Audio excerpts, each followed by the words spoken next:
This is going to be a sad story, but a story that ended into a life of a person visiting the North Sentinel Islands, the world's most remote place that you can actually travel, and it is totally not allowed. Mr. John Allen Chau just lost his life just because visiting this island that has been totally cordoned to any life form, and it is protected by the United Nations and the Indian government. So what happened exactly and what is this Sentinel Island all about is going to be our presentation. Hey guys, welcome back to the channel Opinions Matter, and today it's going to be a very different presentation rather than my usual presentation on a lot of tech videos. Now, since my channel actually talks about a lot of tech products, a lot of drones, actually also a lot of filming equipments. Now all this gear is used worldwide to film a lot of amazing shots, to film a lot of cinematic shots for traveling purposes. Most of my tutorials, most of my reviews are a bit more concentrated on the consumers. So since I am doing a lot of equipments that actually cover a lot of traveling, this piece of presentation is related to traveling. Something that happened a few days back, or actually I would say yesterday, where an American soul lost his life, an ex-US Marine that lost his life in the soil of India where I am from. The whole situation happened because he was trying to go in and try to preach Christianity to a very remote part of the country.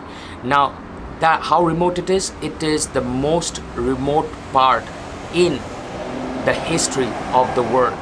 That is totally segregated. It's totally banned to go anywhere near that island. That island is called North Sentinel Island in India, which is very related or very close to Andaman and Nicobar Islands. Now, as you guys, most of the guys who are in US do not know about that part of the history. So this is more for people, those who travel a lot. If you guys are watching this from Australia or New Zealand, this piece will interest you, because usually a lot of Australians, those who take a yacht and travel around the world, they actually go from, they actually travel all the way around Andaman, Nicobar Islands, and North Sentinel Islands is very close out there. Police say he was possibly shot dead by the Sentinelese to the prohibited island for a sum of 25,000 rupees, drag John's body onto the beach and bury it. I wanted to come up with this just to make people know that North Sentinel Island is a tiny island. The island has a habitant of 40 to 500 tribe people. Now remember this, these guys have been segregated and has been untouched for the last 1,000 years. This is the only tribe that is right now there in this world that's totally untouched to the world. Now, is it valid that you go there even though you're, for example, forget everybody. For example, I being an Indian, I want to visit there because that's my part of the land. I have the citizenship of the country. But me being an Indian, and if I go there as into Andaman and Nicobar Islands, and I think that, okay, I will make this ride, I will take a few fishermen, go to that place, I will take a couple of shots, talk with those people and come back. Number one, they do not speak any language known to mankind. They have their own language, their own dialect. Nobody knows their language. Number one.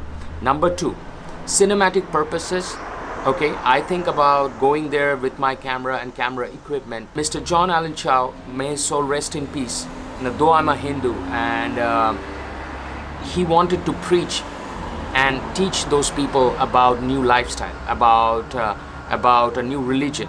I think that when people are, segregated for years and stuff like that, we should not touch them at all. Why? Because any sort of contact with the external world will make them immune to diseases. That was the reason of cordoning the whole island. That is the reason the whole island is cordoned by the government of India. Why? Because any sort of human contact which we carry, measles, chicken pox and stuff like that, will spread and destroy the last tribe. That's the whole situation that arrived, and Mr. John Allen Chau had lost his life mere by bows and arrows, which was shot from near the shore, and later on his body was dragged by the tribal people, and it's pretty sad that they buried him down.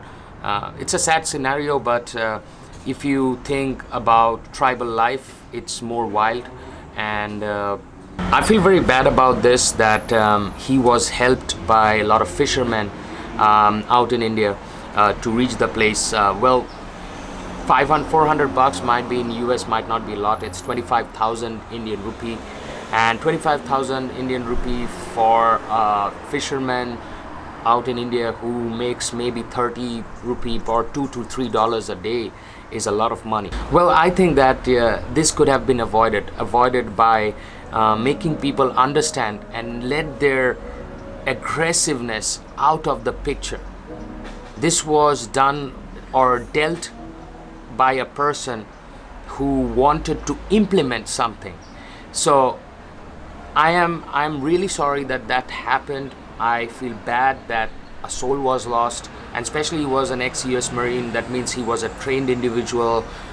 He was more required in the US, and I salute for all the services that he had done.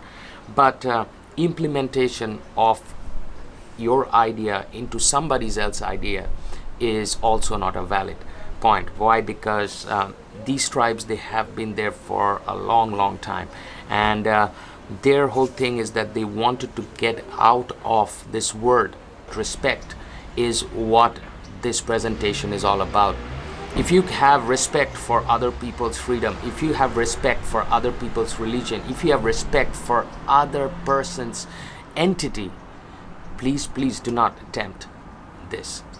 Do not attempt to go to places that has been cordoned by the respective governments. There is a reason behind this.